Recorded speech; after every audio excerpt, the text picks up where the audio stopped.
வணக்கம். இன்றைய நாளுக்கான பரதி ஊடகத்தின் முக்கிய தலைப்புச் செய்திகளின் தொகுப்பு. வவுனியா மத்திய பேருந்து நிலைய இருக்கைகளில் இருப்போருக்கு உடலில் காயங்கள் ஏற்படுவதாக பயணிகள் விசனம் தெரிவித்துள்ளனர். குறித்த விடயம் தொடர்பில் மேலும் தெரியவருவது, வவுனியா மத்திய பேருந்து நிலையத்தில் காணப்படும் இருக்கைகள் உடைந்து பழுதடைந்து காணப்படுகின்றது. இதனால் பயணிகள் எழுந்து நிற்க வேண்டிய நிலை உருவாகியுள்ளது. நீண்ட நேரம் எழுந்து நிற்க முடியாதவர்கள் குறித்த இருக்கையில் அமரும் போது உடலில் காயங்கள் ஏற்படுவதாகவும் விசனம் தெரிவித்துள்ளனர். கொழும்பிலிருந்து நெலுவ நோக்கி சென்ற பேருந்து மீது நேற்றைய தினம் காலை 7:40 மணியளவில் அவிதாவிலிருந்து மத்துகமு நோக்கி சென்ற பேருந்தின் சாரதி மற்றும் நடத்துனர் உள்ளிட்ட குழுவினரால் தாக்குதல் நடாத்தப்பட்டதாக தெரிவிக்கப்படுகின்றது. காயமடைந்த பேருந்து சாரதி களத்துறை நாகொட வைத்தியசாலையில் அனுமதிக்கப்பட்டுள்ளார். சம்பவம் தொடர்பில் மேலும் தெரிய வருகையில், நெலுவ நோக்கி பயணித்த பேருந்தில் ஹொரவல பிரதேசத்தில் பயணியொருவர் ஏற்றப்பட்டது தொடர்பில் குறித்த பேருந்தின் பின்னால் வந்த மத்துகமுவில் இருந்து அவிதாவ நோக்கி பயணித்த பேருந்தின் சாரதி மிரட்டியதாக தெரிவிக்கப்படுகின்றது.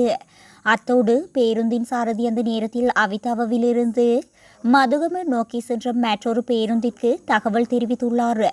இதனையடுத்து 5 பேர் கொண்ட குழு ஒன்று மதுகம லிஹினியாவு பகுதியில் நெலுவ கொழும்பு பேருந்தை வீதியில் மறைத்து அதை நிறுத்தி பேருந்தை இரும்பு கம்பிகளால் தாக்கியுள்ளனர்.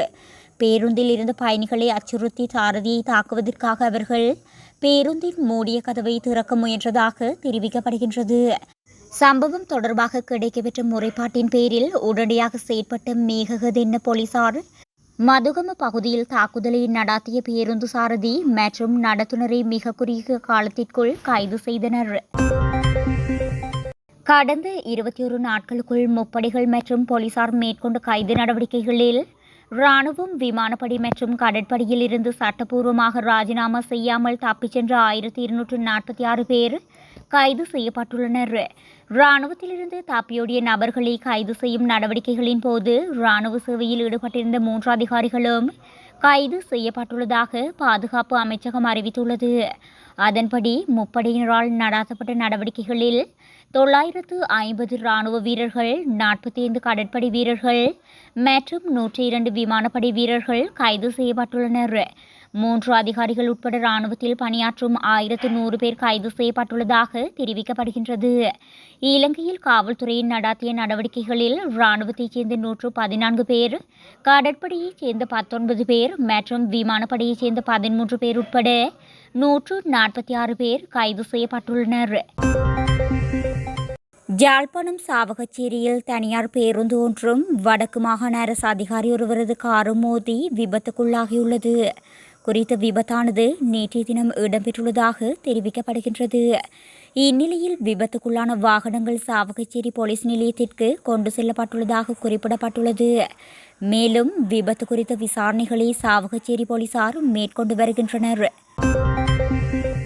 2011ஆம் ஆண்டு யாழ்ப்பாணத்தில் காணாமல் போன 2 மனித உரிமை ஆர்வலர்களான லலித் வீரராஜ் மற்றும் குகன் முருகானந்தன் ஆகியோர் தொடர்பில் உயர்நீதிமன்றம் நேற்றைய தினம் உத்தரவொன்றை பிறப்பித்துள்ளது.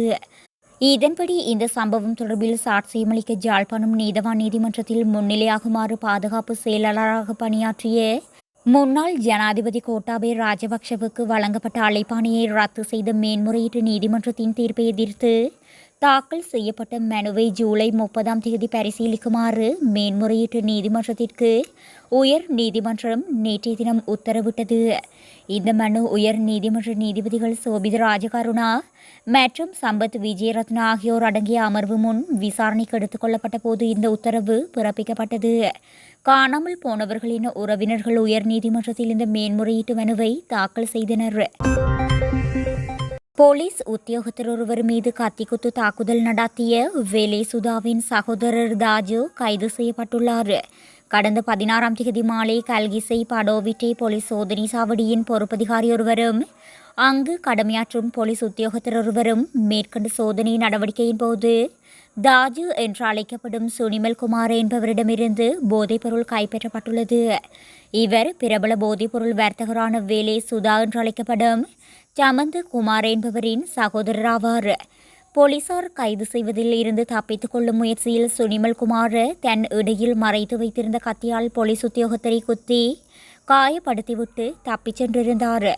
இதனையடுத்து காயமடைந்த போலீஸ் உத்தியோகத்தர் தற்போதைக்கு கலுபோவிலே மருத்துவமனையில் சிகிச்சை பெற்று வருகின்றார்.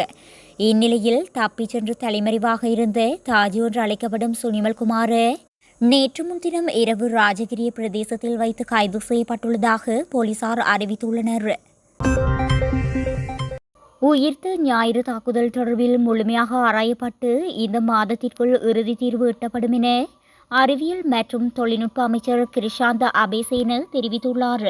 அத்துடன் ஒரு நாள் அல்லது ஒரு மாதத்தில் தாக்குதலுக்கான உண்மையை நீதியை நிலைநாட்ட முடியாது என்பதை அரசாங்கம் உணர்ந்துள்ளதாகவும் அவர் குறிப்பிட்டுள்ளார். நாடாளுமன்றத்தின் நேற்று முன்தினம் அமர்வில் உரையாற்றும் போதே அமைச்சர் கிருஷாந்த அபேசேன மேற்கண்டவாறு தெரிவித்துள்ளார். இது தொடர்பில் அமைச்சர் மேலும் தெரிவிக்கையில், உயிர்த்த ஞாயிறு தாக்குதல் அரசியல் தாக்கத்தை ஏற்படுத்திய ஒன்று. ஒரு அரசியல் படுகொலை, அதில் அரசியலும் ஈடுபட்டுள்ளது. உயிர்த்த ஞாயிறு தாக்குதல் நடந்ததாகவும் அதன் பின்னணியில் அரசியல்வாதிகள் இருந்ததாகவும் நாங்கள் கூறினோம். இப்போது 6 ஆண்டுகளை நெருங்கியும் உயிர்த்த ஞாயிறு தாக்குதலுக்கு இன்னும் நீதி கிடைக்கவில்லை. அதை நாங்கள் ஏற்றுக்கொள்கின்றோம். இது ஒரு எளிதான காரியமல்ல என்பதை நாங்கள் அறிவோம். உயிர்த்த ஞாயிறு தாக்குதல் நல்லாட்சி அரசாங்கத்தின் போது நடந்தது. நல்லாட்சி காலத்தில் யார் ஆட்சியில் இருந்தார்கள் என்பது எங்களுக்கு தெரியும். நல்லாட்சி காலத்தில் காவல்துறை அமைச்சர் யார் என்பதும் எங்களுக்கு தெரியும். அவர்கள் எதுவும் செய்யவில்லை. எங்கள் அரசாங்கம் ஆட்சிக்கு வந்த பிறகு அது எல்லாவற்றையும் விசாரிக்க தொடங்கியது. நாம் பாதியிலேயே விசாரித்துவிட்டு வழக்கு பதிவு செய்ய முடியாது. முழுமையாக விசாரிக்க வேண்டும். விசாரணை முறையாக நடாத்தப்படும், ஆதாரங்கள் தொகுக்கப்படும், மேலும் அது சட்டமா அதிபர் துறையிடம் சமர்ப்பிக்கப்படும் எனவும் அவர் தெரிவித்துள்ளார். 2020ஆம் ஆண்டு ஹெரோயின் போதைப்பொருள் வைத்திருந்த சம்பவம் தொடர்பாக கைது செய்யப்பட்ட பெண்ணொருவரை பயங்கரவாத தடுப்புச் சட்டத்தின் கீழ் தடுத்து வைத்து விசாரணை செய்வதற்காக அப்போதைய ஜனாதிபதி கோட்டாபய ராஜபக்ஷவினால் வெளியிடப்பட்ட தடுப்பு காவல் உத்தரவு முற்றிலும் சட்டவிரோதமானது என உயர் நீதிமன்றம் நேற்றைய தினம் தீர்ப்பளித்தது. மேலும் அடிப்படை உரிமைகள் மீறப்பட்ட பெண்ணுக்கு 1 லட்சம் ரூபாய் இழப்பீடு வழங்குமாறும் அரசுக்கு உயர்நீதிமன்றம் உத்தரவிட்டது. முன்னாள் ஜனாதிபதி கோட்டாபய ராஜபக்ஷ அதிகாரமின்றி தடுப்பு காவல் உத்தரவை பிறப்பித்ததன் மூலம் மனுதாரரின் அடிப்படை உரிமைகளை மீறியதாக உயர்நீதிமன்றம் தீர்ப்பளித்ததுடன் அவருக்கு 1 லட்சம் ரூபாய் இழப்பீடு வழங்க அரசாங்கத்திற்கு உத்தரவிட்டது. ஹெரோயின் வைத்திருந்ததற்காக பேலியகொடு சிறப்பு புலனாய்வு பிரிவின் அதிகாரிகளால் கைது செய்யப்பட்ட ஹேனேகம பொகுணுவிட்ட பகுதியைச் சேர்ந்த MK பிரியதர்ஷினி மதுரபெரும தாக்கல் செய்த அடிப்படை உரிமைகள் மனுவை விசாரித்து தீர்ப்பை அறிவித்த பின்னர் உயர்நீதிமன்றம் இந்த உத்தரவை பிறப்பித்தது. உயர் நீதிமன்ற நீதிபதிகள் S. துரைராஜா, திலீப் நவாஸ் மற்றும் மஹிந்த சமயவர்த்தன ஆகியோர் முன்னிலையில் விசாரிக்கப்பட்டது. புத்தளம் துணைக்கணுவா பகுதியில் உள்ள ஒரு விலங்கு பண்ணையில் வேலை செய்து கொண்டிருந்த இளைஞர் ஒருவர் நேற்றைய தினம் மின்சாரம் தாக்கி உயிரிழந்துள்ளதாக காவல்துறையினர் தெரிவித்தனர். உயிரிழந்தவர் 19 வயதான சத்சரா மிகிரங்க என்றும் அவர் கொட்டுக்கச்சிய பலுகஸ்வேவ பகுதியைச் சேர்ந்தவர் என்றும் 3 சகோதரர்களை கொண்ட குடும்பத்தில் 2வது சகோதரர் என்றும் கூறப்படுகின்றது. பண்ணையைச் சுற்றி மின்சார ஜானை வேலி அமைக்கும் பணியில் ஈடுபட்டிருந்த ஒரு தொழில்நுட்ப வல்லுநருக்கு உதவியாளராக குறித்து அந்த இளைஞர் பணிபுரிந்து வந்ததாகவும் பிரதான மின்சார அமைப்பால் வழங்கப்பட்ட மின் கம்பியில் சில வேலைகளை செய்ய முயன்றபோது மின்சாரம் தாக்கி உயிரிழந்ததாகவும் விசாரணையில் தெரியவந்துள்ளது. தலைமை மின்சார நிபுணர் உட்பட ஒரு குழு அவரை புத்தளம் மருத்துவமனைக்கு கொண்டு சென்றதாகவும் ஆனால் சிகிச்சை பெற்று வந்த நிலையில் அவர் உயிரிழந்ததாகவும் காவல்துறையினர் தெரிவித்தனர். இறந்த இளைஞனின் தந்தை ஒரு சாதாரண வேலை செய்பவராகவும் அவரது தாயார் வெளிநாட்டில் வேலை செய்வதாகவும் கூறப்படுகின்றது.